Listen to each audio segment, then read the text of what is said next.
Donc là, l'armée approvisionnée chargée, donc il n'y a plus qu'à presser la queue de détente pour tirer.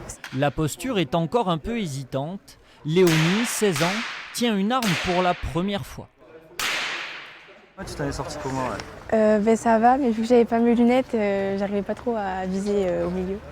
Non, ça fait pas peur, mais avant de tirer, il y a l'adrénaline et du coup, ton cœur, vu qu'il s'accélère, tu bouges facilement et du coup, tu rates un peu ta cible.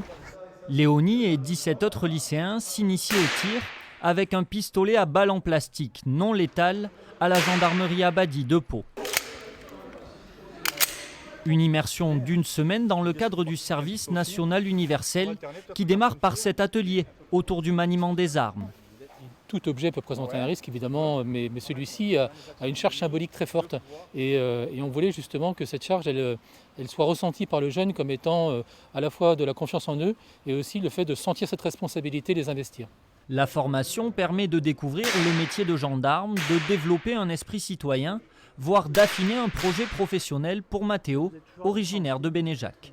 Je m'oriente plus vers la recherche, dans l'armement ou autre. Et je serais peut-être amené à parler avec eux plus tard. Et puis ça me permet de découvrir pas mal d'horizons. Tous volontaires, ces 10 filles et 8 garçons du département ont été sélectionnés sur dossier et entretien parmi 43 candidats. Ils participeront à des missions ponctuelles.